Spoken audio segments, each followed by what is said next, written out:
وَأُوحِيَ إِلَيَّ هَذَا الْقُرْآنُ لِأُنذِرَكُم بِهِ وَمَن بَلَغَ، اور یہ بھی ان سے کہہ دو کہ اللہ نے مجھے قرآن وحی اس لیے کیا ہے تاکہ اس کے ذریعے میں تمہیں بھی ڈر سناؤں اور جس تک بھی یہ کتاب پہنچ جائے۔ ان الحمد للہ نحمده ونستعینه ونستغفره ونعوذ باللہ من شرور انفسنا ومن سیئات اعمالنا، من يهده الله فلا مضل له ومن يضلل فلا هادي له، واشهد ان لا اله الا الله وحده لا شريك له، واشهد ان محمدا عبده ورسوله، اما بعد فان خير الحديث كتاب الله وخير الهدي هدي محمد صلى الله عليه وآله وسلم، وشر الامور محدثاتها وكل محدثة بدعة وكل بدعة ضلالة وكل ضلالة في النار۔ اعوذ باللہ السمیع العلیم من الشیطان الرجیم من ہمزہ ونفخہ ونفثہ، بسم اللہ الرحمن الرحیم۔ رب اشرح لی صدری ویسر لی امری واحلل عقدۃ من لسانی یفقہوا قولی، بسم اللہ الرحمن الرحیم۔ ان اللہ وملائکتہ یصلون علی النبی یا ایہا الذین آمنوا صلوا علیہ وسلموا تسلیما، اللہم صل علی محمد وعلی آل محمد کما صلیت علی ابراہیم وعلی آل ابراہیم انک حمید مجید، اللہم بارک علی محمد وعلی آل محمد کما بارکت علی ابراہیم وعلی آل ابراہیم انک حمید مجید۔ اللہم ربنا آتنا فی الدنیا حسنۃ وفی الآخرۃ حسنۃ وقنا عذاب النار، لا الہ الا انت سبحانک انی کنت من الظالمین، حسبنا اللہ ونعم الوکیل، یا حی یا قیوم برحمتک استغیث، ولا حول ولا قوة الا باللہ العلی العظیم، ربنا آتنا من لدنک رحمة وہیئ لنا من امرنا رشدا، آمین۔ الحمدللہ آج 26 اپریل 2020 کی قرآن کلاس نمبر 26 ہی کی اسٹوڈیو ریکارڈنگ ہونے جا رہی ہے۔ آج کے درس کا آغاز انشاءاللہ تعالی سورۃ البقرہ کی آیت نمبر 177 سے ہوگی۔ یہ 177 نمبر جو آیت ہے اسے کہتے ہیں آیت البر۔ یہ قرآن حکیم کی چند مشہور آیات میں سے ایک آیت ہے جس میں اللہ تعالیٰ نے نیکی کا فلسفہ بیان کیا ہے۔ عموماً ہمارے ہاں نیکی کا تصور جو ہے وہ چند ایک رسومات پہ چلنے کا نام ہوتا ہے، اس لیے قرآن حکیم نے اس مت کو توڑتے ہوئے جو چیزیں لوگ اوور لک کرتے تھے انہیں بنیادی حیثیت دی ہے، اور جن چیزوں کے اوپر لوگوں کا زور ہوتا ہے اس کو سیکنڈری حیثیت دی ہے، تاکہ یہ پتہ چلے کہ نیکی صرف یہ نہیں ہے کہ کوئی شخص نماز روزہ اور چند ایک رسومات پر عمل کرنا شروع کر دے، بلکہ حقوق العباد والا معاملہ جو ہے یہ بہت کریٹیکل ایشو ہے۔ عموماً ہم لوگ ڈویژن تو کرتے ہیں حقوق اللہ کی اور حقوق العباد کی، لیکن بیسیکلی اگر دیکھا جائے دونوں ہی حقوق اللہ ہیں، کیونکہ حقوق العباد کی ترغیب بھی ہمیں اللہ ہی نے دلائی ہے۔ لیکن یہ جو تفریق کی جاتی ہے یہ کسی حد تک درست ہے۔ اس کی وجہ یہ ہے کہ قرآن و سنت میں جو محکم دلائل ہیں وہ اس کے اوپر شاہد ہیں کہ اللہ تبارک و تعالیٰ اپنے حقوق کے معاملے میں تو خود ڈیسیژن لے گا، لیکن جو حقوق العباد کا معاملہ ہے وہ بندوں ہی نے معاف کرنا ہوگا، اس لیے ان کا ایشو ذرا کریٹیکل ہو جاتا ہے۔ اس میں مشہور زمانہ ایک حدیث ہے صحیح مسلم کے اندر، اللہ کے محبوب صلی اللہ علیہ وآلہ وسلم نے فرمایا، جانتے ہو مفلس کون ہے؟ تو صحابہ نے عرض کی کہ ہم تو مفلس اسی کو سمجھتے ہیں جس کے پاس دنیا کا مال و متاع نہ ہو، دولت نہ ہو۔ تو آپ صلی اللہ علیہ وآلہ وسلم نے فرمایا کہ میری امت کا مفلس یعنی غریب شخص وہ ہے کہ جو قیامت والے دن اس حال میں آئے کہ اس کے نامہ اعمال میں ڈھیروں نیکیاں تھیں، لیکن ساتھ ہی ساتھ اس نے دنیا میں کسی کو تھپڑ مارا تو کسی کا خون بہایا تو کسی کو دھمکی دی، کسی کو مارا پیٹا۔ اب وہ سب کے سب لوگ قیامت والے دن اللہ کے حضور حاضر ہوں گے اور کہیں گے اے اللہ، آج تو چونکہ بدلے کا دن ہے، ہمیں بدلہ چاہیے۔ اور بدلے کا دن یوم الدین وہ اس حد تک ہے کہ صحیح مسلم میں ہی ایک حدیث آتی ہے کہ دنیا میں اگر کسی سینگ والی بکری نے بغیر سینگ والی بکری کو مارا ہوگا تو قیامت والے دن اللہ تبارک و تعالیٰ اس بغیر سینگ والی بکری کو سینگ دے گا اور سینگ والے کے سینگ ختم کر دے گا اور اس سے کہے گا کہ اب تم اس سے بدلہ اتارو. یہ صحیح مسلم میں حدیث. وہ جو صحیح مسلم کی حدیث جو میں بیان کر رہا تھا مفلس والی، کتاب البر والصلہ چیپٹر جو آتا ہے صحیح مسلم میں، اس کے اندر موجود ہے. تو آپ علیہ السلام فرماتے ہیں کہ پھر ایک ایک کر کے لوگ آگے بڑھیں گے تو اللہ تعالیٰ فرمائے گا آج تو کرنسی جو ہے وہ تو نیکیاں ہیں، تو تم اس طرح کرو کہ یہ تمہارا بدلہ تو اس طریقے سے تو نہیں تم اس سے لے سکتے، تو ایسا کرتے ہیں کہ اس کی نیکیاں تم اس بدلے میں لے جاؤ. تو لوگ اس کی نیکیاں لے کے جانا شروع کریں گے حتیٰ کہ اس کی پہاڑوں جتنی نیکیاں ختم ہو جائیں. قل اعوذ باللہ تعالی اللہم اجرنا من النار آمین. ابھی بھی کچھ لوگ باقی ہوں گے جن کا حق اس نے دینا ہوگا، تو اللہ فرمائے گا کہ اب تو اس کے پاس کوئی نیکی نہیں بچی، اب یوں کرتے ہیں کہ تمہارے گناہ اس کے نامہ اعمال میں ڈال دیں، اینڈ وائس ورسا، اور پھر اسے اوندھا منہ کر کے دوزخ میں ڈال دیا جائے. یعنی حقوق اللہ کے معاملے میں کوئی کمی نہیں تھی، اس کے اندر ڈھیروں نیکیاں تھی، لیکن حقوق العباد کے معاملے میں اس نے کمزوری دکھائی، اس کی وجہ سے اس کا بیڑا غرق ہو. اسی لیے آپ دیکھیں کہ سورہ نساء کے اندر اللہ تعالیٰ فرماتا ہے جو لوگ یتیموں کا مال ناحق ہڑپ کر رہے ہیں وہ اپنے پیٹوں میں دوزخ کی آگ بھر رہے ہیں. دنیا میں اس آگ کا پتہ نہیں چلے گا. دنیا میں تو چونکہ فزیکل لاز ایکٹیو ہیں، اگر آپ اپنی زبان کے اوپر انگارہ رکھیں تو جل جائے گی، حرام کا مال زبان پر رکھیں تو نہیں جلے گی، بلکہ لوگ تو کہتے ہیں حرام کھانے کا زیادہ ہی مزہ آتا ہے.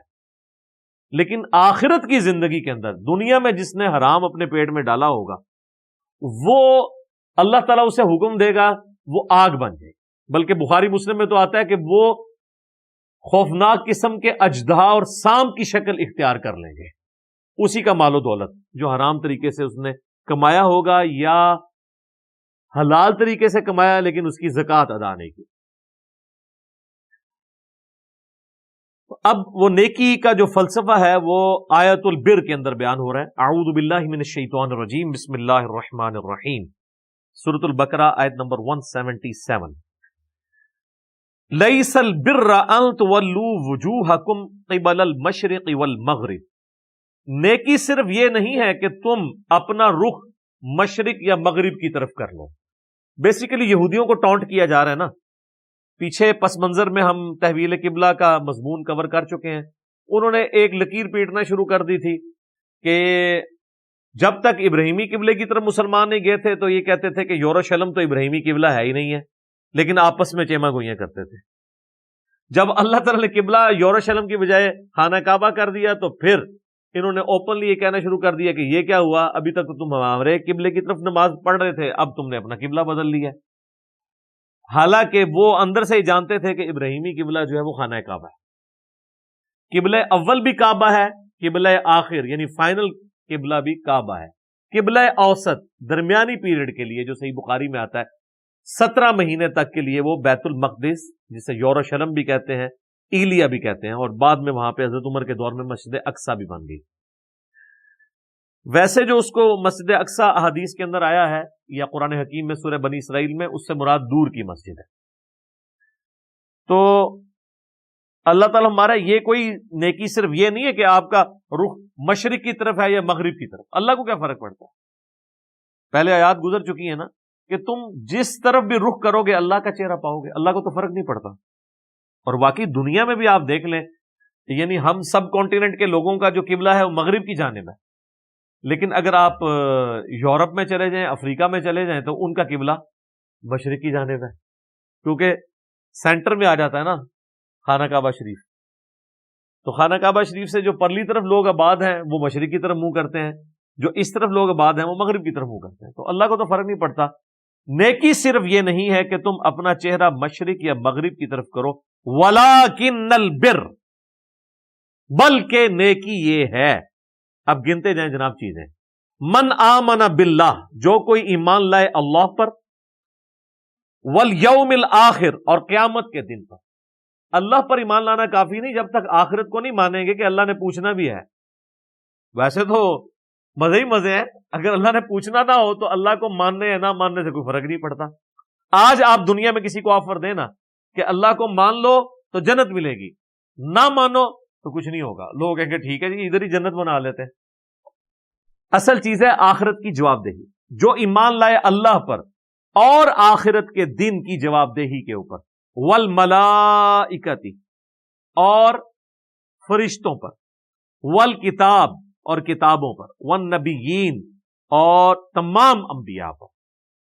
یہ تو ہوگی بنیادی ایمانیات، اللہ پر ایمان، آخرت پر ایمان، فرشتوں پر ایمان، کتابوں پر ایمان اور ایمان بالرسالت۔ ویسے تو یہ مین 3 کیٹیگری میں فال کرتی ہیں چیزیں جو ہم کہتے ہیں عقائد ثلاثہ ہیں مسلمانوں کے: عقید توحید، عقید رسالت اور عقید آخرت۔ عقید توحید کے اندر ہی فرشتوں پہ ایمان بھی آتا ہے، ظاہر ہے کہ اللہ تعالیٰ نے وہ نمائندے مقرر کیے ہوئے ہیں، سب کیٹیگری میں فال کر جاتی ہے۔ عقید رسالت کے اندر ہی کتابوں پہ ایمان آتا ہے کیونکہ کتابیں انبیاء پہ ہی نازل ہوتی ہیں۔ یعنی اگر آپ بڑی بڑی 3 کیٹیگریز بنائیں نا تو تمام اسلامی عقائد انہی 3 کیٹیگریز کے اندر فال کرتے ہیں، یا وہ عقید توحید سے ریلیٹڈ ہوں گے، یا عقید رسالت سے، یا عقید آخرت سے۔ اب اگر ہم عذاب قبر کی بات کریں تو یہ عقید آخرت کے اندر ہے کیونکہ یہ دنیا کی زندگی کے بعد کی چیز، اور جتنی شریعت ہے وہ عقیدہ رسالت کے اندر فال کرتی ہے کہ نبی علیہ السلام نے جو پیٹرن آف لائف دیا ہے اس کے مطابق آپ نے زندگی گزارنی ہے۔ وَآتَ الْمَالَ عَلَى حُبِّهِ ذَوِي الْقُرْبَى وَالْيَتَامَى وَالْمَسَاكِينَ وَابْنَ السَّبِيلِ، اور مال خرچ کرنا اس کی محبت میں اپنے قریبی رشتہ داروں پر، یتیموں پر، مساکین پر اور مسافروں پر، والسائلین وفی الرقاب، اور جو غلام آزاد کرنے کے لیے اور مانگنے والوں کے لیے، جو لوگ آ جائیں خود مانگنے کے لیے ان پر خرچ کرنا، اور گردنیں چھڑانے کے لیے، غلام آزاد کرنے کے لیے۔ اب یہ جو علی حبی ہی ہے نا، اس میں ہا کی ضمیر اللہ کی طرف بھی جا سکتی ہے کہ اللہ کی محبت میں کوئی شخص مال خرچ کرے اپنے رشتہ داروں پر، یتیموں پر، مسکینوں پر، مسافروں پر، اور سوال کرنے والے اور غلام چھڑانے کے لیے۔ اور ہا کی ضمیر جو ہے وہ مال پہ بھی جا سکتی ہے کہ مال کی محبت کے باوجود اس کی محبت میں، مال کی محبت میں ہوتے ہوئے بھی مال خرچ کرنے کے لیے تیار ہو جائے۔ یعنی دل میں تو ہر ایک بندے کے مال کی محبت ہے نا، اس محبت کی پرواہ نہ کرے جو مال کے ساتھ اس کا شغف ہے، مال سے محبت رکھنے کے باوجود مال اللہ کی راہ میں دے دے، تو کیا وہ ثابت کرے گا کہ مجھے اللہ کی محبت جو ہے وہ مال کی محبت سے بڑھ کر ہے؟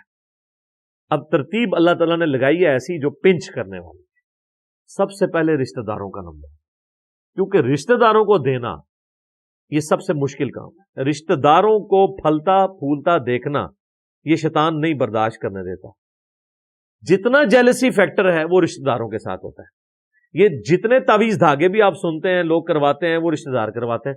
باہر کے لوگوں کو کیا ضرورت ہے کسی سے جیلسی کرنے کی یا حسد کرنے کی؟ رشتہ دار، اسی لیے انسان رشتہ داروں کو اگنور بھی کر رہا ہوتا ہے۔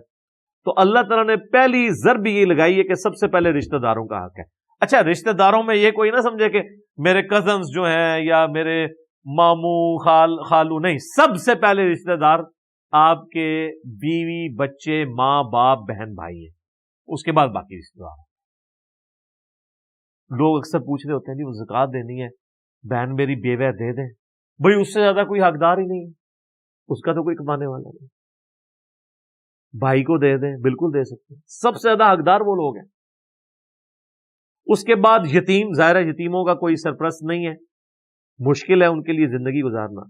مساکین جو بالکل غربت کی، جس کو آپ کہتے ہیں نا کہ وہ سطح غربت سے نیچے کی زندگی گزار رہے ہیں، اور مسافر۔ اب یہ مسافر والا معاملہ آج کل ذرا سمجھنا مشکل ہے۔ آپ ذرا آج سے 100 سال پہلے چلے جائیں نا تو پھر آپ کو یہ بات سمجھ آئے گی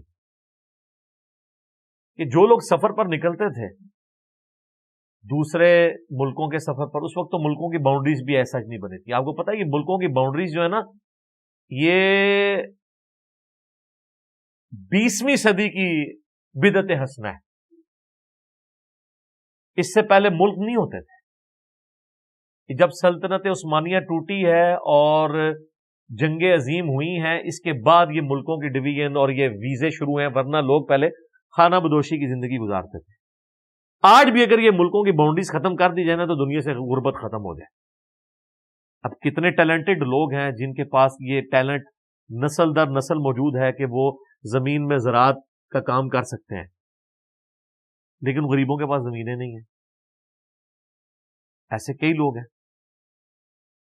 اب ایسے لوگ کئی انڈیا میں آباد ہیں، اگر وہ پاکستان میں آ جائیں، ان کو نیشنلٹی یہاں کی مل جائے، کم از کم مسلمانوں کو، ویسے تو ہندوؤں کو بھی دینے میں کوئی حرج نہیں ہے تالیف قلب کے لیے، تو یہاں پہ آ کے آبادی کر سکتے ہیں، ہماری اکانومی کو بہتر کر سکتے ہیں.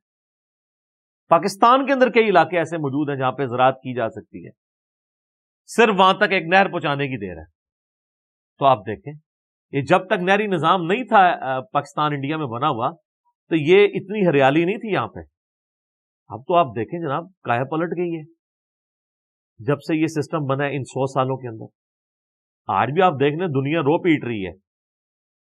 سب سے محفوظ ترین علاقے صحت کے پوائنٹ آف ویو سے، رزق کے پوائنٹ آف ویو سے، موسم کے پوائنٹ آف ویو سے یہی ہے. انڈیا، پاکستان، بنگلہ دیش، یہ پورا ایک ریجن. تو پہلے جو لوگ سفر اختیار کرتے تھے تو سفر میں اگر آ کے قافلے کو کسی نے لوٹ لیا تو وہ اگر نکلے ہوئے 6 مہینے کے سفر کے اوپر، ظاہر ہے کم از کم تو اتنے ہوتے تھے سفر. یہاں سے جو حج کرنے جاتے تھے 4 مہینے جانے کے لگتے تھے، 4 مہینے آنے کے. ایک حج کے موقع پہ نکلتے تھے نا تو اگلے حج کے موقع پہ وہ حج کر کے واپس آتے تھے. اسی لیے تو وہ رشتہ داروں سے گلے لگ کے تو رو کے جاتے تھے، پتہ نہیں واپس آنا ہے کہ نہیں آنا، اور وہ واپس آنا ہے پیچھے کو مر جائے. تو ویسے پہلے حج بڑا مشکل تھا. 4 مہینے کا سفر کدھر، اور آج 4 گھنٹے کی فلائٹ ہے اسلام آباد سے جدہ کی، اور کوئی تکلیف نہیں ہے. ذرا سی آنکھ لگتی ہے تو جناب جدہ آ جاتا ہے. اور 4 مہینے آپ نے سواری پہ سفر کرنا ہے، یا اگر کوئی سپوز بحری جہاز میں بھی جاتا تھا 2 ہفتے تو لگ ہی جاتے تھے. اور اس میں کئی لوگوں کو سی سکنس ہو جاتی تھی، کیونکہ سمندر کی ایک خاص سمیل ہے مچھلیوں کی وجہ سے، وہ لوگوں کے دماغ کو چڑھ جاتی ہے. کئی لوگوں کے ساتھ ایسا ہوتا ہے، وہ پورے راستے 2 ہفتے تک الٹیاں کرتے جاتے تھے. ویسے بھی اگر 2 ہفتے آپ کو ایک جگہ پہ قید کر دیا جائے، ابھی یہ کورونا کی وجہ سے لوگ قید ہیں تو آپ دیکھیں کتنی مشکل زندگی ان کے لیے ہوئی ہے. تو لوگ اس طرح وہ مشکل کی، تکلیف کی زندگی گزارتے تھے. آج کے دور کو نہ دیکھیں، جب انٹرنیٹ ہے تو آپ آج جناب تو پیچھے ٹوٹی کاٹ دی نا نیٹ والی، ایک دن نہیں تھوڑا لنگنا. آپ امیجن کریں نیٹ بند ہو جائے. وہ کسی نے پرائم منسٹر کو مشورہ دیا تھا، آپ نے لوگوں کو گھر میں رکھنا ہے تو مفت انٹرنیٹ کا کنیکشن دے دیں، ان کو نہیں نکلیں گے باہر.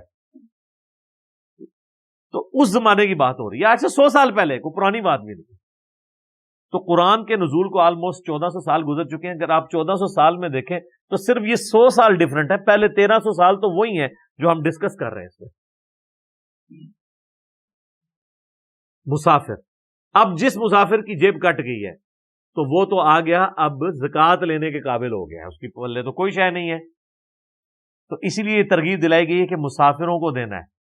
کو مسافر واقعی ضرورت مند ہو سکتا ہے، اب وہ ایزی لوڈ تو نہیں کروا سکتا گھر سے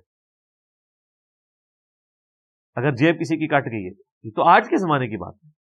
ایون آج بھی جن لوگوں کو ٹیکنالوجی کی خبر نہیں ہے، یا جن لوگوں کو پیچھے کوئی سپورٹ کرنے والا نہیں ہوتا، دوسرے شہروں میں آتے ہیں خریداری کے لیے، جیب کٹ گئی ہے، ان کے پاس بیچاروں کے پاس واپسی جانے کا کرایہ بھی نہیں ہوتا. جینون ایشو بھی آ جاتا ہے. بعض اوقات تو خیر لوگ ایسے ہیں جو روزانہ ہی کرایہ مانگ رہے ہوتے ہیں، وہ تو ایک پروفیشنل ہے، ان کی بات نہیں ہو رہی ہے. اس کا بڑا آسان طریقہ میں اکثر بتاتا ہوں کہ اگر کوئی اس طرح کا بندہ آپ کو مل جاتا ہے نا جو کہتا ہے میں نے فلاں جگہ جانا ہے، تو اسے پیسے دینے کی بجائے نا اسے ٹرین میں یا بس میں بٹھائیں. تو اور ٹرین والے جہاں سے ٹکٹ لینے والا ہے اس کو بھی بتا دیں ٹکٹ واپس کرے تو پھاڑ دینا ہے اور پیسے تو نے رکھ لینے ہیں. اور کنڈکٹر کو بتا دیں کہ اگر یہ ٹکٹ واپس کر کے اترے تو پیسے تیرے، اس کو نہیں دینے، تاکہ جینون پتہ چل جائے. بعض اوقات وہ لے کے چڑھ جاتے ہیں، پھر کنڈکٹر کے ساتھ تھوڑی کر کے آگے جا کے اتر جاتے ہیں، پیسے اپنی جیب میں ڈال دیتے ہیں. تو بجائے یہ کہ ان کے ہاتھ میں پیسے دینے کے، ان کو اس طریقے سے اکوموڈیٹ کیا جائے. اور سائلین جو ہیں، واقعی جو مانگنے والے ہیں، اب وہ مانگنے والا پروفیشنل نہ ہو اور ظاہر آج کی ڈیٹ میں ذرا مشکل ہوتا ہے جج کرنا ایک عام بندے کے لیے. جو لوگ تھوڑے سے یعنی اس ایشو کے ساتھ وابستہ ہیں، یا جو آپ سمجھ لیں مارکیٹ کے اندر بیٹھے ہیں، وہ تو روزانہ شکلیں دیکھ دیکھ کے ان کو پتہ چل گیا ہوتا ہے کہ یہ تو روزانہ مانگنے آتے ہیں. تو ایسے لوگوں کو تو اسلام کہتا ہے آپ نے ڈسکریج کرنا ہے، پروفیشنل بیگرز کو ڈسکریج کرنا ہے. ڈسکریج کرنے کا یہ مطلب نہیں ہے کہ ان کو صلواتیں سنانی ہے، بلکہ وہ آگے جائے گا، بنی اسرائیل میں آ جائے گا کہ تم نے جھڑکنا نہیں، اگر کسی کو نہیں دینا تو اس کو جھڑکو مت، بلکہ ایسن طریقے سے بات کو ٹال دو. کوئی شخص کہتا ہے روٹی کھانی ہے تو روٹی کھلا دیں اس کو، بجائے روٹی کے پیسے دینے کے، تاکہ کم از کم یہ کنفرم ہو جائے کہ اس نے روٹی کھانے کے لیے مانگی. وفر رقاب، اور غلام آزاد کرنے کے. غلام آزاد کرنے میں تو اس وقت غلامی کا ایک دور تھا، تو اللہ تعالیٰ نے اس چیز کو انکریج کیا کہ غلام کو آزاد کرنے کا اتنا ثواب ہے. حتیٰ کہ آپ دیکھیں گے ہماری کئی ایک عبادات کے کفارے کے طور پر غلام آزاد کرنے کی بات ہوئی ہے. روزہ توڑ لیا تو غلام آزاد کرو، قتل خطا ہو گیا کسی سے، جان بوجھ کے نہیں، ایکسیڈنٹل، وہ بھی ایک غلام آزاد کرے گا. دیت تو اللہ دے گا، غلام بھی الگ سے آزاد کرے گا. اسی طریقے سے قسم توڑ دیا، اس کا کفارہ بھی ہے، ایک غلام آزاد کرے گا. اس چیز نے آہستہ آہستہ غلامی والا سسٹم دنیا سے ایلیمنیٹ کر دیا. آج کے دور میں آپ اس کی ماڈرن فارم لے سکتے ہیں، مقروض کی گردن چھڑانا. وہ بھی آلموسٹ غلام ہو چکا ہو. اگر کوئی واقعی جینون کیس آپ کے سامنے ہے اور آپ کو اللہ تعالیٰ نے استطاعت دی ہے، تو آپ بجائے یہ کہ 1000 بندوں میں اپنی زکوٰۃ تقسیم کرتے رہیں، کسی ایک بندے کو ایک بار اس کی گردن آزاد کروا دیں اس طرح کے قرض سے، تاکہ وہ سٹیبل ہو سکے. بشرطے کہ وہ سٹیبل ہو، یہ نہ ہو کہ وہ گردن چھڑا کے اور جا کے آگے قرضہ لے لے. ایسے لوگ بھی ہوتے ہیں. کئی لوگ ہیں یعنی ان کو آپ تھوڑا سا کاروبار سیٹ کر کے دیں تو وہ چیزیں بیچ کے پھر کسی اور کے پاس جا کے مانگنا شروع کر دیتے ہیں، اور وہ پروفیشنل بیگرز ہوتے ہیں. ان چیزوں کو بھی دیکھنے کی ضرورت ہوتی ہے. اچھا، اب اللہ تعالیٰ نے ایمانیات کے بعد اعمال کا 2 ہی چیزیں ہیں نا، ایمان اور عمل. ایمانیات ہیں اور عمل صالح ہیں.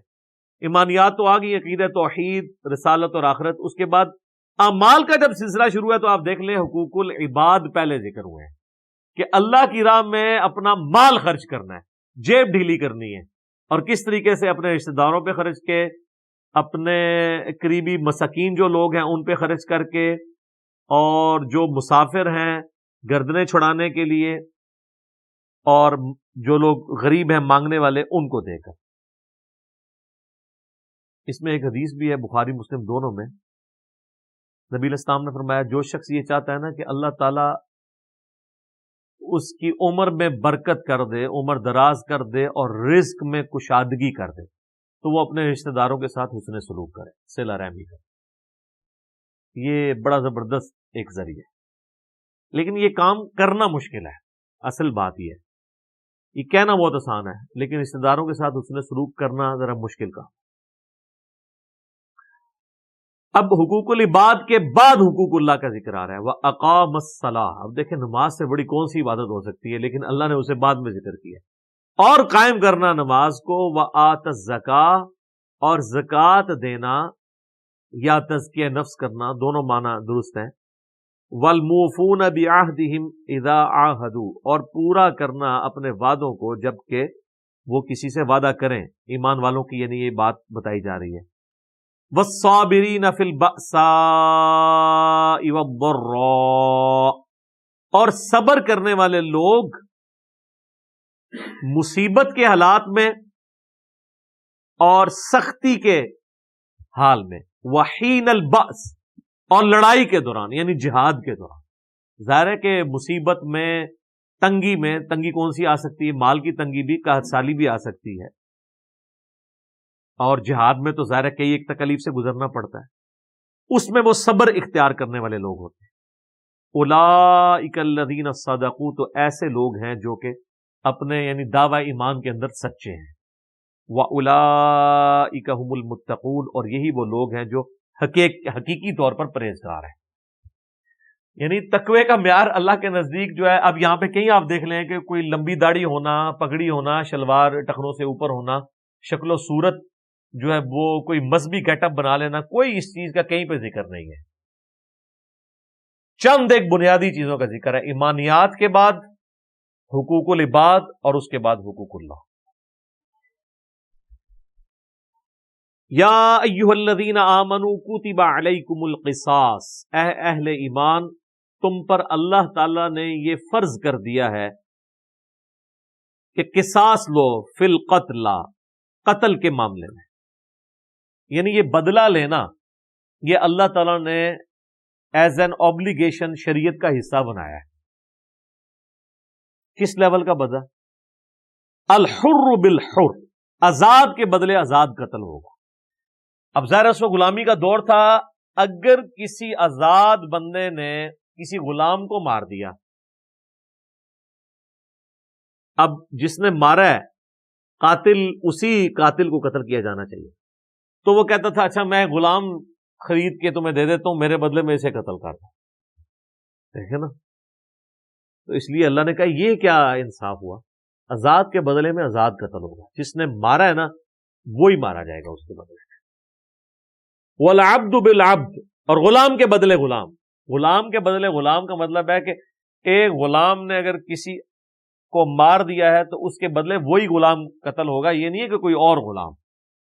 یہی تو ہم کہتے ہیں جو ہمارے یعنی ایکسٹرا جوڈیشل ایکٹیویٹیز کرنے والی تنظیمیں ہوتی ہیں، وہ جب کبھی غیر مسلموں کے اوپر حملہ کرتی ہیں تو وہ کہتے ہیں کہ جی ہم پلی یہ لے رہے ہیں کہ جو ہے وہ اس ملک نے فلاں جگہ اپنی فوجیں بھیجی ہیں تو ہم اس کے مقابلے پہ ان کے شہریوں کو نشانہ بنائیں گے. تو قرآن تو اس کی اجازت نہیں دے رہا. قرآن تو انڈیویجول لیول پہ بھی اجازت نہیں دے رہا کہ ایک بندے کے بدلے دوسرا بندہ قتل نہیں ہو سکتا. چہ جائے کہ امریکہ کہیں پہ فوج بھیج رہا ہے اور آپ امریکہ کے شہریوں کو مارنا شروع کر دیں، اس چیز کی کوئی اجازت نہیں. والانثى بالانثى، اور عورت کے بدلے عورت قتل ہو. یہ نہیں ہے کہ کسی کی بیوی نے کسی اور عورت کو قتل کر دیا تو اب وہ کہ اس کے بدلے میں تو چونکہ آزاد عورت ہوں تو میں ایک کوئی لونڈی خرید کے دے دیتی ہوں، تم میرے بدلے میں اسے قتل کر دو. یہ نہیں ہوگا.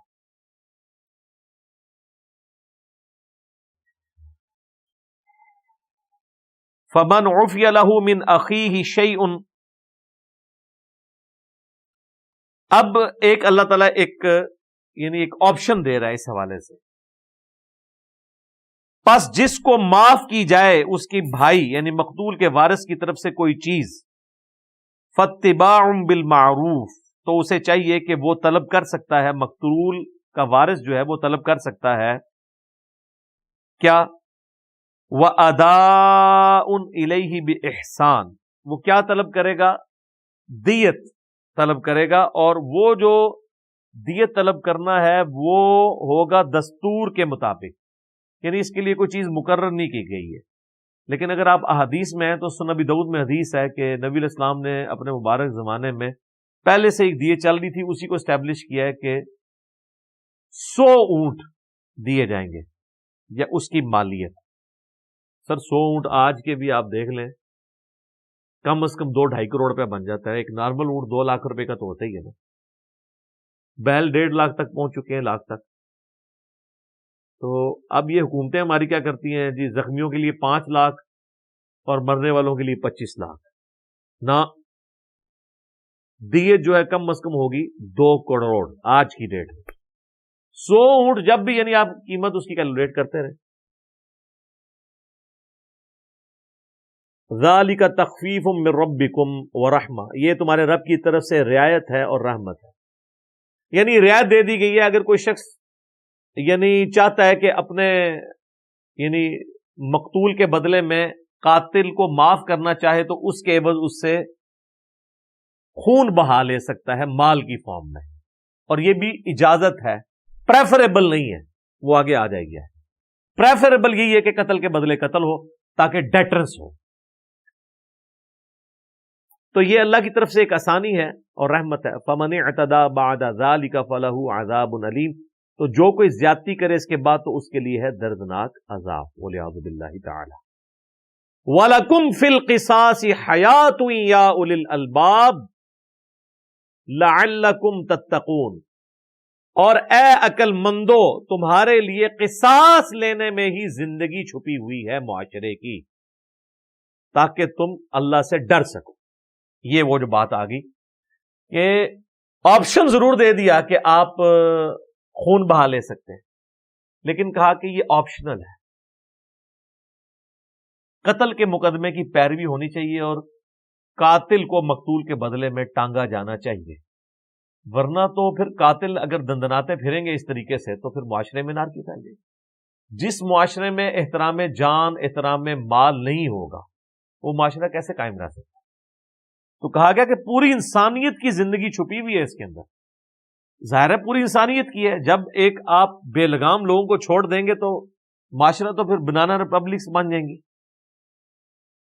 اس کا کلائمیکس تو آگے چل کے آئے گا جناب، سورہ المائدہ کی آیت نمبر 32 میں، کہ جس نے ایک جان کو ناحق قتل کیا گویا اس نے پوری انسانیت کو قتل کر دیا، اور جس نے ایک جان کو بچا لیا، اس کی زندگی بچا لی، گویا پوری انسانیت کو بچا لیا۔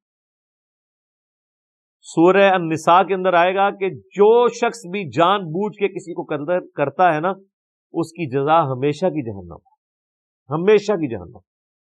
یہ قتل کا معاملہ بڑا کرٹیکل ہے جناب۔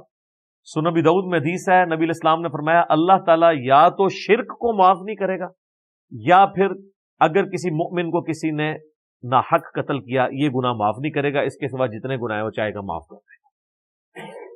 لہذا یہ جو آیت ہے نا سورہ النساء میں، آیت نمبر 48 اور 116 جو 2 دفعہ آئی ہے، ان اللہ لا یغفر ان یشرک بہ ویغفر ما دون ذلک لمن یشاء، بے شک اللہ اس گناہ کو کبھی معاف نہیں کرے گا کہ کوئی شخص اس کے ساتھ شرک کرتے ہوئے دنیا سے چلا گیا، اس کے سوا جتنے گناہ ہیں معاف کر دے گا جس کے لیے چاہے گا۔ یعنی وہاں پہ بھی اوپن لائسنس نہیں ہے، چاہے گا تو معاف کرے گا، اگر نہیں چاہے گا تو نہیں معاف کرے گا۔ تو وہ کون سا ایسا گناہ ہو سکتا ہے کہ جو وہ نہ چاہے کہ معاف کیا جائے؟ وہ قتل ناحق ہے۔ صحیح بخاری میں حدیث ہے، جس نے ایک ذمی کافر کو بھی ناحق قتل کر دیا، یعنی جو اسلامی حکومت میں ٹیکس دے کر رہ رہا تھا، تو ایسا مسلمان جنت کی خوشبو بھی نہیں پائے گا، حالانکہ جنت کی خوشبو 40 سال کی مسافت سے آ رہی ہو، یعنی قیامت کا 50,000 سال کا دن ہے قرآن میں آئے، تو اس 50,000 سال میں جب 40 سال باقی رہ جائیں گے نا تو جنت کی خوشبو آنا شروع ہو جائے گی، لیکن اس شخص کو جنت کی خوشبو بھی نہیں آئے گی جس نے کسی کافر کو ناحق قتل کر دیا کسی اسلامی حکومت کے اندر۔ بخاری اور مسلم دونوں میں حدیث ہے، قیامت والے دن سب سے پہلے جس مقدمے کا فیصلہ ہوگا وہ قتل کا مقدمہ۔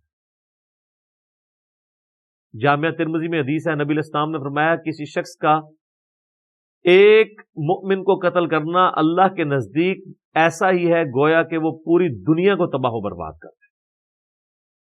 ترمذی اور ابن ماجہ میں حدیث ہے، موقوفن بھی ہے اور مرفوعن بھی ہے، موقوف روایت زیادہ مضبوط ہے، کہ عبداللہ بن عمر کہتے ہیں کہ کعبہ تیری خوشبو بڑی اچھی ہے، لیکن ایک مومن کی دل کی حرمت اللہ کے نزدیک تجھ سے بھی زیادہ ہے۔ ترمذی اور ابن ماجہ میں حدیث ہے کہ قیامت والے دن مقتول اپنے قاتل کو پیشانی کے بالوں سے گھسیٹتا ہوا اللہ کے عرش کے قریب چلا جائے گا، اتنا وہ اللہ کے قریب ہو جائے گا اس حال میں کہ وہ مقتول اس کی رگوں سے خون بہہ رہا ہوگا، اور اس نے اپنے قاتل کو پیشانی کے بالوں سے یوں گھسیٹ رہا ہوگا اور کہے گا یا اللہ اس نے دنیا میں مجھ سے زندگی چھینی تھی، مجھے آج بدلہ چاہیے۔ ظاہر ہے سبب تو وہی بنا نا، ویسے تو انسان کی زندگی مقرر ہے جتنی ہے، لیکن جس کے تھرو ایگزیکیوٹ ہو رہی ہوتی ہے اس نے تو اس جرم میں یعنی بدلہ تو اس سے لیا جائے گا۔ اور سنن نسائی میں آگے الفاظ ہیں، وہ صحابی کہتے ہیں کہ اے حکمرانوں قتل میں کسی کی معاونت مت کرو، یعنی وہ انہوں نے اسپیسیفکلی حکمرانوں کو یہ بات سنائی ہے کیونکہ حکمرانوں کے دماغ میں زیادہ کیڑا ہوتا ہے نا کہ اپنے سے اختلاف کرنے والوں کو قتل کروا دینا، جس طرح آل امیہ آل عباس کرتے رہے۔ آج تو بڑا مبارک دور ہے، آج کل تو یعنی آپ پرائم منسٹر کو گالیاں بھی نکالتے رہتے ہیں تو وہ کوئی نہیں مارا جاتا بندہ، لیکن جب بادشاہت کا دور تھا اس وقت تو وہ اختلاف رائے پہ بھی قتل کر دیتے۔ تو قتل کے اوپر معاونت نہ کرو، یعنی جو حکمران ہیں ان سے پوچھا جائے گا ایکسٹرا جوڈیشل کلنگ، ماورائے عدالت قتل کے اوپر. یہ بہت سینسٹیو ایشو ہے، لوگ اسے بڑا ہلکا جان رہے ہوتے ہیں، لیکن اللہ تعالیٰ کے حضور یہ بہت ہی سخت معاملہ ہے. قل اعوذ باللہ تعالی. اللہ تعالیٰ ہمیں محفوظ رکھے اس معاملے میں، آمین ثم آمین. کتب علیکم اذا حضر احدکم الموت، تم پر یہ بھی فرض کیا گیا ہے کہ جب تم میں سے کوئی شخص نزع کے عالم میں ہو، موت آ دھمکے اس پر، ان ترک خیرا الوصیۃ للوالدین، کہ وہ وصیت کر دے اپنے مال میں سے اپنے والدین کے لیے، والاقربین اور قریبی رشتہ داروں کے لیے، بالمعروف معروف طریقے سے، انصاف کے ساتھ، حقا علی المتقین، یہ پرہیزگاروں پر اللہ کی طرف سے حق ہے. یہ سورہ البقرہ کی آیت نمبر 180 میں مرنے سے پہلے وصیت کرنا ضروری قرار دیا گیا، لیکن یہ آیت منسوخ ہے. اس کو منسوخ کیا ہے سورہ النساء میں وراثت کی احکامات میں.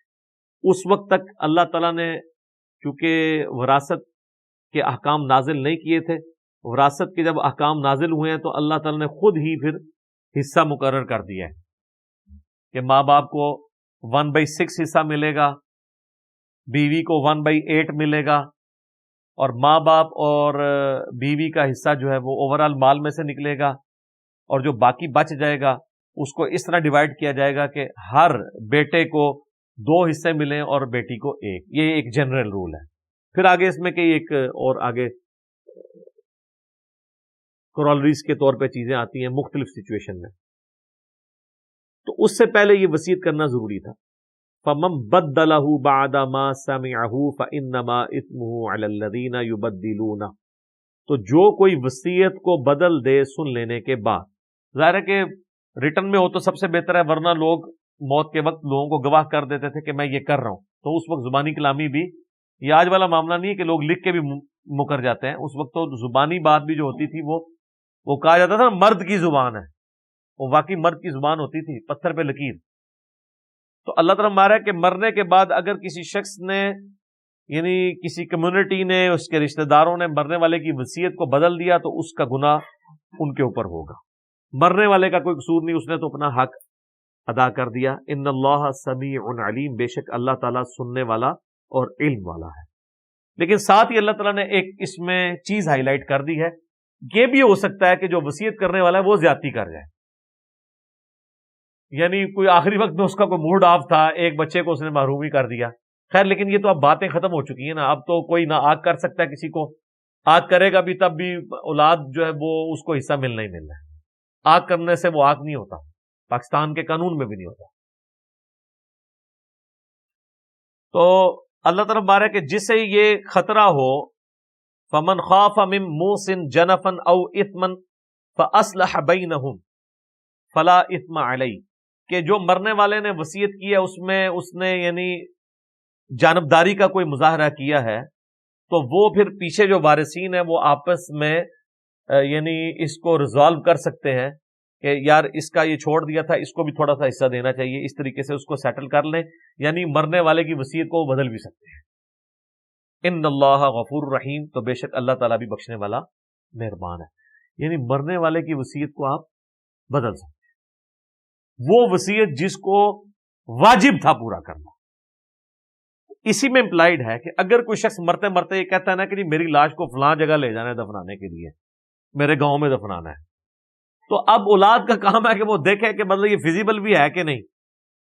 کئی لوگ ہیں امریکہ اور یورپ میں ہمیشہ کے لیے شفٹ ہو گئے ہوئے ہیں، مرتے مرتے ان کے بابے کہہ جاتے ہیں جی میری جو لاش جو ہے نا وہ پاکستان بھجوا دینی ہے. کس کے لیے؟ آپ لوگوں کو مصیبت میں ڈالنے کے لیے کہ آپ لوگ ان کے جنازے پڑھیں، ادھر ہی دفنائیں، تاکہ اولاد نے اگر کبھی اپنا غم غلط کرنے کے لیے قبر پہ جانا تو قبر موجود تو ہونا. اور اس طرح قبر کو باقی رکھنا تو سنت ہے. صحیح مسلم میں نبی علیہ السلام اپنی والدہ کی وفات کے آلموسٹ 50 سال کے بعد ان کی قبر پہ گئے اور وہاں پہ روئے جا کے. تو یہ تو نہیں ہے کہ ایک بندہ جو ہے وہ ہجرت کر کے کہیں چلا گیا اور وہ اپنے آبائی علاقے میں اس کو بھیج دیتا ہے کہ جی وصیت کر دے کہ وہاں پہ دفنایا جائے. جو ورثاء ہیں وہ دیکھیں کہ یار کون سی چیز فیزیبل ہے. اس کے مطابق عمل کریں. اسی طریقے سے وہ وصیت کر دیتا ہے کہ جی میرے مرنے کے بعد اتنے پیسے فلاں مولانا صاحب کو دے دو، فلاں مدرسے میں دے دو. یہ اب آپ دیکھیں کہ بعد میں وہ کیا ہوا ہے. یہ لوگ تو زندگی میں ہی لکھوا لیتے ہیں، اور جو زندگی میں نہیں لکھوا سکتے وہ میت کے اوپر اونچی اونچی آواز میں کہتے ہیں جی بس آخری ویلیج کہندے سن، آخری ویلیج کہندے سن، اور تاکہ کوئی نہ کوئی شرم کر کے کوئی نہ کوئی دے ہی دے. لوگ، ان لوگوں کو کیا ہے، مطلب جھوٹ بولتے ہوئے کو دیر لگتی ہے. تو آخری ویلیج پاویں کہندے سن، پاویں لکھ کے بھی دے گئے نے. یہ اولاد پیچھے ڈیسائیڈ کرے گی کہ یہ فیزیبل ہے یا نہیں ہے، کہ یہ پیسہ جو ہے وہ کدھر جا رہا ہے. دیکھیں نا جی، آپ پچھلے دنوں جو فیصل عیدی صاحب نے کیا ہے کہ انہوں نے جا کے 1 کروڑ کا چیک جا کے پرائم منسٹر کو پکڑا دیا، یہ خیانت کی ہے انہوں نے. اسلام میں تو اس چیز کی اجازت نہیں ہے. جن لوگوں نے انہیں پیسہ دیا ہے وہ اس لیے دیا ہے کہ وہ ان پہ اعتماد کرتے ہیں کہ ان کے ذریعے چیریٹی میں جائے. یہ تو حکومتوں کے کام ہے کہ این جی اوز کو پیسہ دیں، نہ کہ این جی اوز جو ہیں وہ اپنا پیسہ دیں. اور پھر میں نے تو وہ ایک کاغذ بھی دیکھا کہ سول ایویشن اتھارٹی کی طرف سے نکلا ہوا ہے جس میں انہوں نے ایئر ایمبولینس یوز کی ہے کراچی سے اسلام آباد جانے کے لیے، چیک پکڑانے کے لیے. سول ایویشن اتھارٹی کا لیٹر نکلا ہوا ہے، اور اس کی ابھی اس کو نکلے ہوئے 5-6 دن ہو گئے، کوئی تردید نہیں آئی ہے. وہ لیٹر بھی دیکھنے سے اوریجنلی لگ رہا ہے، یعنی انہوں نے مان لیا کہ ایسا ہی ہوا ہے، اور نظر بھی آ رہا ہے. ظاہر فیصل عیدی صاحب تو کوارنٹین میں بیٹھے ہوئے ہیں نا. کراچی کا بندہ اگر اسلام آباد پہنچ گیا ہے تو کوئی جن تو نہیں ہے وہاں پہنچا ہے. کراچی کا بندہ جو کراچی میں ہوگا، اسلام آباد میں ہوگا، ٹریفک تو بند ہے، تو کیسے پہنچا ہے؟ وہ اپنی ایئر ایمبولینس لے کے، ٹکٹ، یعنی 1 کروڑ کا تو ٹکٹ، وہ 1 کروڑ کا تو وہ چیک دیا انہوں نے، اور جو پیسے خرچ ہوئے ہیں جہاز کے اوپر، اپنا جہاز لے کے. سر جس ملک کے اندر وزراء، پرائم منسٹرز، آرمی چیفز پورے چارٹرڈ طیارے لے کے جا رہے ہوں تو سر اتنے پھر عیدی صاحب کا بیٹا بھی کہے گا میں کیوں نہ لے کے جاواں، میں تو پھر بھی ڈلیور کر رہے ہیں نیشن نو. ظاہر ہے اوپر بڑوں کو ہی دیکھا جاتا ہے نا. اور آپ دیکھیں نیچے کتنے لوگوں نے کمنٹس کیے کہ آندہ سے ہم 1 روپیہ نہیں ان کو دیں گے. وہ 1 روپیہ اس نے 1 کروڑ روپیہ دے کے اپنے کروڑوں روپے لوز کروا لیے. تو اس طرح کی بھی معاملات یعنی مس ہینڈل ہو جاتے ہیں لوگوں سے. تو یہ دیکھنا چاہیے کہ جب کوئی شخص وصیت کرتا ہے، آپ اس کی وصیت کو اس طریقے سے مال جس کام کے لیے دیا گیا اس کام کے لیے استعمال کریں. آپ اس کی اجازت کے بغیر نہیں کر سکتے. اکثر آپ مساجد میں بھی دیکھتے ہوں گے کہ لوگ پیسے دے کے جاتے ہیں اور کہتے ہیں یہ مسجد کے بل کے لیے استعمال کر رہے ہیں. اب جب دیتے وقت اس نے یہ شرط لگا دی ہے نا سر، تو مسجد کے بل کے علاوہ کسی اور چیز کے لیے وہ استعمال نہیں ہو سکتا الا یہ کہ اس سے اجازت لی جائے. وہ لوگ کیوں ایسے کہہ رہے ہوتے ہیں؟ ان کو یہ یقین ہوتا ہے کہ یہ مولانا صاحب اپنی جیب میں استعمال کریں گے، اپنے اوپر لگا لیں گے. کیونکہ اکثر جو تگڑے قسم کے مولوی ہیں وہ تو مسجد کمیٹیاں آ کے پہلے توڑ دیتے ہیں جیسے اسٹرانگ ہوتے ہیں، چندہ اپنے قبضے میں کر لیتے ہیں. پھر کوئی ان کی یعنی ڈکلیئرڈ تنخواہ تو ہوتی ہے 15,000، لیکن جو انڈکلیئرڈ ہے ان کے خرچے بتا رہے ہوتے ہیں کہ یہ 15,000 تو روز کا خرچ کر رہے ہیں. تو کہاں سے کر رہے ہوتے ہیں؟ وہ چندہ ان کے قبضے میں ہوتا ہے. اس لیے جو سمجھدار لوگ ہیں نا وہ چندہ باکس پہ لکھوا دیتے ہیں کہ جی اس میں جو چندہ آپ ڈالیں گے اس کے کلی اختیار ہوں گے خرچ کرنے والوں کو. یہ باپا جانی والوں کے جو آپ چندے دیکھیں گے نا ان کے اوپر یہ عبارت لکھی ہوتی ہے، اور یہ بڑے شرعی طور پہ صحیح لکھی ہوئی ہے انہوں نے، کیونکہ وہ بری ذمہ ہو گئے ہیں. اب آپ نے ڈال دیا تو اس پہ لکھا ہے کہ اس میں جو چیز ڈالیں گے وہ ہمیں فل اختیار ہوگا، ہم اسے جہاں مرضی استعمال کریں. اچھا لفظ کیا استعمال کیا؟ کلی اختیار. کلی سے ہر شے آ سکتی ہے جناب، کوئی دنیا کی چیز ہے وہ کل بھی آ سکتی ہے. تو اب آپ نے ڈال دیا تو وہ بری ذمہ ہو گئے. ہاں دنیاوی طور پہ بری ذمہ ہو گئے، باقی اللہ کو تو وہ جواب دیں گے کہ وہ کلی میں انہوں نے اگر وہ اپنی ذاتیات اس میں لے آئے ہیں اور دین کے اوپر نہیں لگایا انہوں نے، اور اپنی خدمت کرنے کو دین کی خدمت سمجھ لیا ہے، تو وہ تو اللہ تعالیٰ کو جواب دے ہوں گے. وَلِعَوْذُ بِاللَّهِ تَعَالَى. اچھا میرے بھائیو، اب اگلی جو آیات ہیں رمضان المبارک کے کانٹیکسٹ میں آیات آ رہی ہیں. یہ مسلسل 6 آیات سورۃ البقرہ کی آیت نمبر 183 سے لے کر 188 تک، یہ پورا ایک رکوع ہے. 23 نمبر رکوع سورۃ البقرہ کا، یہ مکمل رمضان المبارک سے ریلیٹڈ ہے. رمضان کے روزوں کو یہ یونیکنس حاصل ہے باقی تمام اسلامی عبادات پہ کہ قرآن حکیم کے اندر حج کا ذکر سکیٹرڈ فارم میں کئی ایک صورتوں میں، سورۃ البقرہ کے اندر ذکر آ جائے گا، سورۃ الحج کے اندر ذکر آ جائے گا، اور صورتوں کے اندر زکوٰۃ کا ذکر تو پورے قرآن میں سکیٹرڈ ہے، نماز کا پورے قرآن کے اندر سکیٹرڈ ہے، نماز کا طریقہ اور احکام و مسائل بہت کم ڈسکس ہوئے ہیں، لیکن رمضان کے روزے ایک ایسی عبادت ہے کہ جو ایک ہی جگہ پہ قرآن میں آئی ہے اور کہیں اور نہیں آئی ہے، اور اس کے آلموسٹ جتنے موٹے موٹے مسائل ہیں وہ سب کے سب اللہ تعالیٰ نے اس میں کور کر دیے۔ یہ رمضان مبارک کو باقی ساری عبادات کے اوپر فضیلت حاصل ہے۔ یہ 6 آیات، رکوع نمبر 23 سورۃ البقرہ، آیت نمبر 183 سے لے کر 188 تک۔ یا ایھا الذین آمنوا کتب علیکم الصیام، اے اہل ایمان تم پر روزے فرض کر دیے گئے ہیں، کما کتب علی الذین من قبلکم لعلکم تتقون، جیسا کہ تم سے اگلی امتیں جو گزر چکی ہیں، جو تم سے پہلے گزر چکی ہیں، ان پر فرض کیے گئے تھے تاکہ تم تقوی کی روش اختیار کر سکو۔ رمضان شریف کی آلموسٹ آمد ہے 1441 ہجری میں، اور یہ اللہ کی طرف سے کرامت ہوئی ہے کہ شعبان کے آخری عشرے میں ہماری یہ آیات الحمدللہ رمضان مبارک سے ریلیٹڈ آئی ہیں۔ رمضان مبارک کے جتنے بھی احکامات ہیں کتاب و سنت کی روشنی میں نے بڑی ڈیٹیل کے ساتھ ان کے اوپر ایک لیکچر ریکارڈ کروا دیا ہے، جو کہ آلموسٹ 5 نشستوں میں ہے۔ مسئلہ number 53A، B، C، D اور E، اور ہر نشست آلموسٹ 1.5 گھنٹے کی ہے، جس میں رمضان شریف سے ریلیٹڈ ہر چیز کور کی گئی ہے جو کوئی پوچھ سکتا ہے۔ وہ کلپس بھی میں نے بھائیوں کو بتا دیا ہے، وہ وقتاً فوقتاً رمضان شریف کے پہلے عشرے میں ہی آلموسٹ سارے کے سارے کور کر لیں گے ہم۔ سورۃ البقرہ کا یہ رکوع بھی اس میں کور ہوگا، اس کے بعد بخاری مسلم کی روشنی میں 17 صحیح الاسناد احادیث، اور جو سحری کے افطاری کے احکام و مسائل ہیں، اسی طریقے سے عورتوں کے روزے کی رخصت کیا ہے، مسافر کے روزے کی رخصت کیا ہے، قضاء کا اور کفارے کا کیا معاملہ ہے، مریض سے ریلیٹڈ کیا چیزیں ہیں، ٹیکہ لگانے سے روزہ ٹوٹتا ہے نہیں ٹوٹتا، جتنے بھی جدید اور قدیم فقہی احکام و مسائل ہیں آلموسٹ 40 کے قریب ہیں جو اس میں ہم نے کور کیے ہیں۔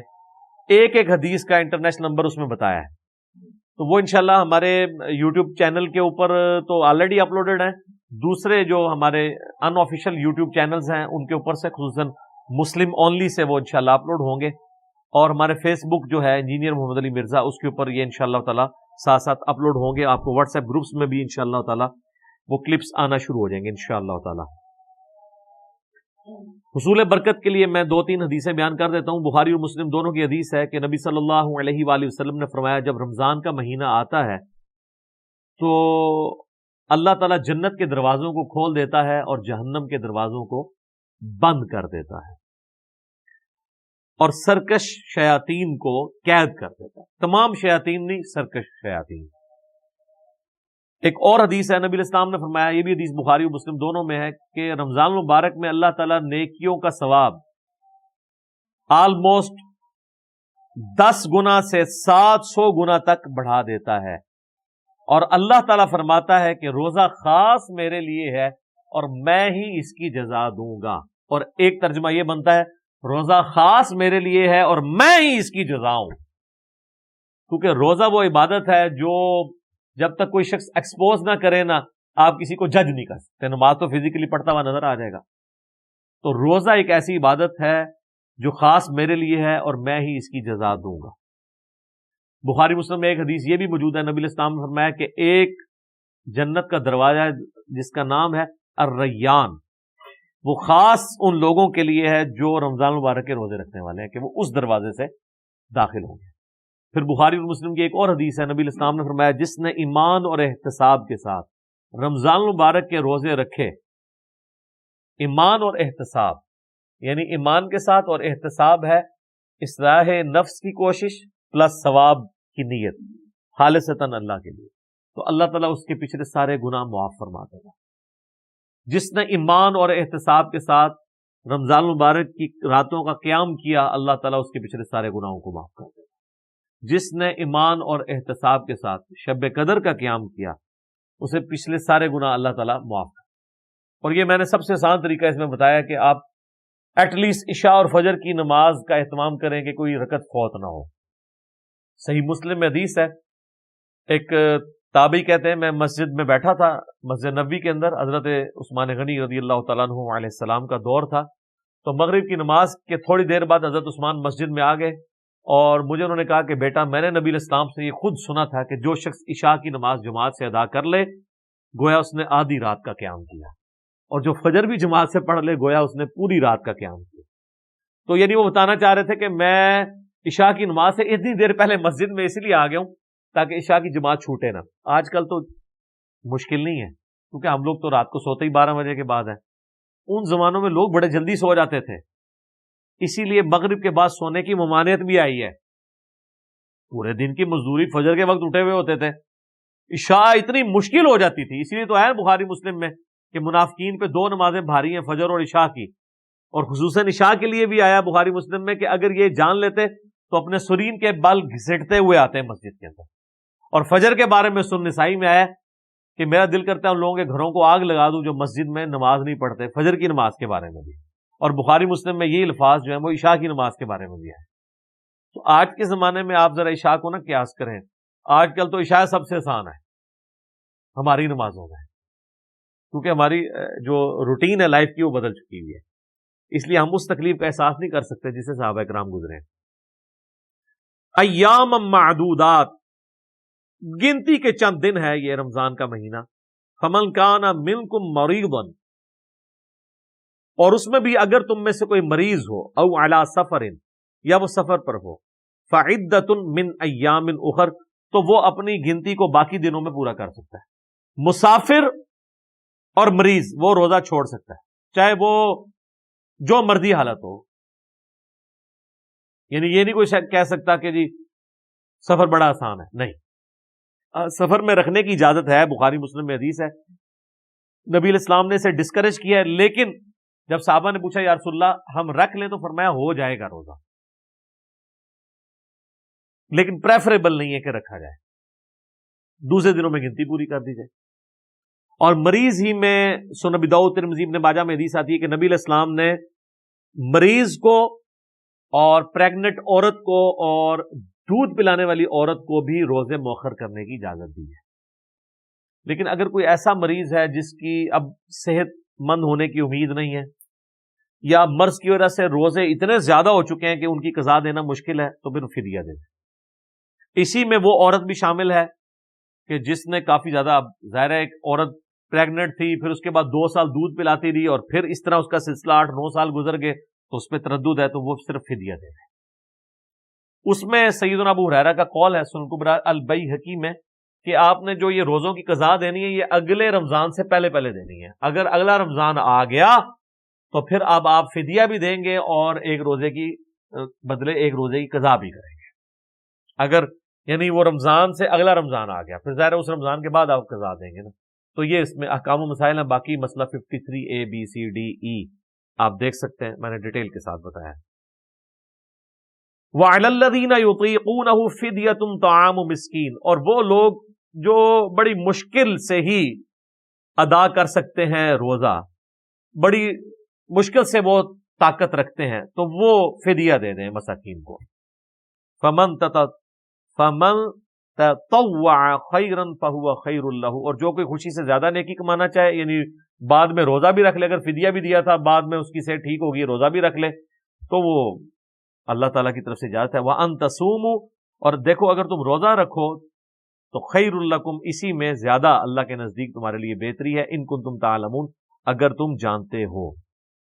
اچھا، یہ جو آیت ہے نا، اس کے بارے میں صحابہ کے 2 موقف ہیں، صحیح بخاری میں دونوں موقف امام بخاری نے نقل کیے ہیں۔ ایک صحابہ کا گروہ یہ کہتا ہے یہ آیت منسوخ ہے، پہلے یہ اجازت تھی کہ ایک صحت مند بندہ بھی روزے کے بدلے فدیہ دے سکتا تھا، چاہے روزہ رکھ لے چاہے فدیہ، جبکہ عبداللہ بن عباس رضی اللہ تعالیٰ عنہ کہتے ہیں یہ آیت منسوخ نہیں ہے، بلکہ یہ آیت آج بھی باقی ہے ایسے لوگوں کے لیے جو ایسے مریض ہیں جو بڑی مشکل سے روزے پر قادر ہوتے ہیں کہ وہ فدیہ دے لیں.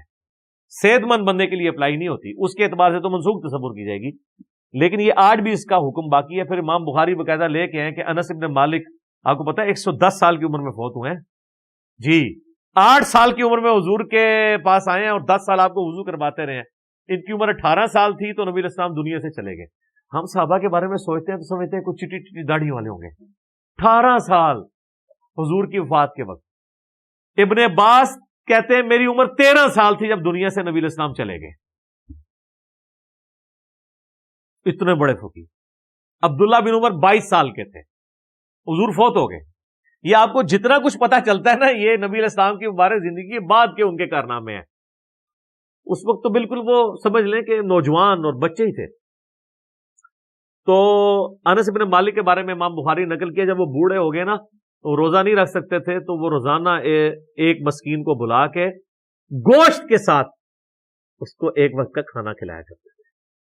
اچھا انفیوں نے 2 وقت کا کھانا رکھا ہے لیکن قرآن کا اسلوب اس کو سپورٹ نہیں کرتا. اس میں ہے کہ مسکین کو کھانا کھلاؤ, تو کھانا کھلانا ایک ٹائم کا ہی کھانا ہوگا, 2 وقت کا نہیں. یہ لاجیکلی نہیں بنتا. تو یعنی انس بن مالک رضی اللہ تعالیٰ عنہ خود چاہے وہ دال کھاتے ہوں, مسکین کو جو ہے نا وہ اللہ کے لیے لن تنالوا البر حتی تنفقوا مما تحبون, تم نیکی کے اعلیٰ ترین درجے کو نہیں پہنچ سکتے جب تک کہ اپنی پسندیدہ چیزیں اللہ کی راہ میں خرچ نہ کر دو. انس بن مالک مسکینوں کو کھانا کھلاتے تھے گوشت کے ساتھ. اجتہاداً امت نے اس پہ اجماع کیا کہ اگر کوئی کھانا نہیں کھلا سکتا تو ایک وقت کے کھانے کا فدیہ کسی مسکین کو دیں. اور یہ بھی ہو سکتا ہے کہ آپ کسی مسکین فیملی کو, غریب فیملی کو پورے مہینے کا اپنے جو روزہ, جس طرح شوگر کے مریض ہیں وہ بے شک ینگ بھی ہیں, وہ تو کبھی بھی قدرت نہیں رکھ پائیں گے, ان کے لیے مشکل ہو جاتا ہے, تو وہ ہر سال فدیہ دے دیں. بوڑھے لوگ ہیں 80 پلس ہیں 90 پلس ہیں, ان کے لیے روزہ رکھنا مشکل ہو جاتا ہے تو وہ 30 روزوں کا فدیہ نکال لیں جو ایک وقت کا کھانا بنتا ہے, جو ایوریج جتنا وہ کھانا جس سٹیٹس کا کھاتے ہیں. یعنی وہ اگر 200 روپیہ والا کھاتے ہیں تو 200 روپے کے حساب سے دیتے ہیں, 300 والا کھاتے ہیں 300 کے اعتبار سے. اور جو لوگ باہر کے ملکوں میں آباد ہیں نا تو وہ اپنے ملکوں کا حساب لگائیں گے. یہ نہیں ہے کہ وہ خود امریکہ اور یورپ میں کھا رہے ہیں اور جب فدیے کی باری آئے تو پاکستان میں پاکستانی حساب سے فدیہ دے رہے ہیں, ان کا فدیہ نہیں ادا ہوگا, کیونکہ یہ ساری چیزیں بالمعروف ہوتی ہیں. جہاں پہ آپ رہ رہے ہوتے ہیں اس کے اعتبار سے یہ کنسیڈر کی جاتی ہے. تو فدیہ آپ دے سکتے ہیں, اور اگر کوئی روزہ رکھ سکتا ہے تو پھر وہ روزہ رکھے گا, پھر اس کا فدیہ ایکسیپٹیبل نہیں ہوگا. لیکن یہ ہر شخص نے خود ڈیسائیڈ کرنا ہے. باقی اس میں کئی ایک احکام و مسائل ہیں جو آج ٹائم اب باقی نہیں رہا, ورنہ میں اس کو ڈسکس کرتا. بقیہ کی انشاءاللہ آیات ہم اگلے درس میں کریں گے, اور اگلا درس ہمارا انشاءاللہ رمضان المبارک 1441 ہجری ہی میں آ رہا ہوگا. اللہ تعالیٰ سے دعا ہے جو حق بات میں نے کہی اللہ تعالیٰ ہمارے دلوں میں راسخ فرمائے. اگر جذبات میں میرے منہ سے کوئی غلط بات نکل گئی تو اللہ تعالیٰ ہمارے دلوں سے ہی معاف کر دے, ہمیں معاف بھی فرما دے, ہمیں کتاب و سنت کی تعلیمات پر عمل کر کے دوسرے بھائیوں تک پہنچانے کی توفیق عطا فرمائے. سبحانک اللہم و بحمدک اشہد ان لا الہ الا انت استغفرک و اتوب الیک وما علینا الا البلاغ المبین. جزاکم اللہ خیرا.